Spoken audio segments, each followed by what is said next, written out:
Money's only paper, only ink.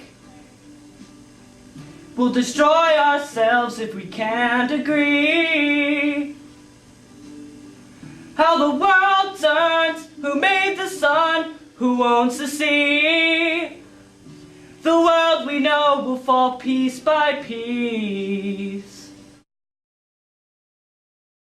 The Greenbelt movement was started in Africa in 1977 to try. The women of Africa are the farmers. They're mainly the farmers. They raise their families. They need to make sure that the food that's on their tables is good and not poisoned with pesticides. And the soil, they noticed, since they're the ones working with it, they noticed it was dying. It wasn't the same that it used to be. They weren't producing as much as they could for their families. The crops were easy to grow, but they didn't make any energy for their families. So Wangari Maathai realized that this was happening, and she wanted to plant trees in Kenya. She got seeds from a man for free who didn't believe that she could do it, and he gave her seeds, and she started to do it. She started to go to the individual homes and give people seeds and educate them on how to plant them, and she was doing great until the man said that he couldn't do it anymore because he didn't take her seriously. He didn't think that she was actually going to do it. So she went even past that, and she trained the people to pick trees themselves. Like, the seeds fall from the trees, and it's not that hard to just get them, and she taught the people how to do that effectively, and the payoff was enormous. I mean, there are 20 million new trees in Kenya alone. The effect that she's made on Africa is enormous.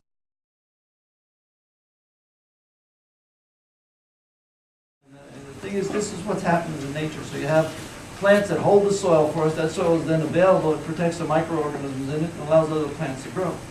Now this soil will continue to build because the plants will lose their leaves, fall down, decay, as you aptly put it, and then improve the soil. And then also, as this tree eventually dies, it decays and builds the soil, and new trees grow on top of that. So, but without this soil, now this is an artificial soil, but without natural soil, actually life on this planet would not exist.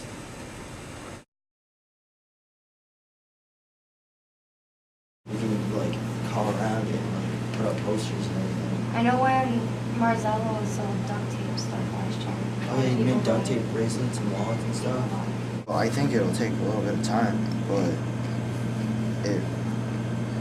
after a while it'll build up, add up. It'll take time for you. And it'll make a difference.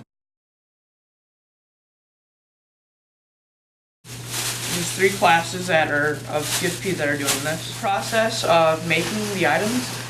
Like this one class cut, one class Finds all the materials, one class distributes the materials to the other 2 classes, and one is the one that actually makes the products. The students have been so excited about these bags that they've decided they would like to do other projects. So with Earth Day coming up, we decided that we're going to come up with some other projects, but we're going to have a contest, hopefully, and everything has to be recyclable or something that would otherwise go in the landfill. And I would like for the kids to donate the finished products.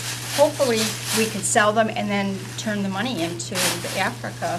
I think every school should have their own program like this, because if it was that way, I mean, there would be more awareness, let alone more things being done about it. So, I mean, this is just a start, and if we can make it any better than this, then that'd be fantastic. Wangari Maathai put it in a cool way. It's that everybody's on the wrong bus. That's how she put it. She said everybody was on the wrong bus, and it's not like your fault that you're on the wrong bus. You could get brought in by somebody else, but it's your decision to get off the bus, and you can do that just by doing simple things like planting a tree. Like, planting one tree could help the world more than you know it, and if you do that times 20 million,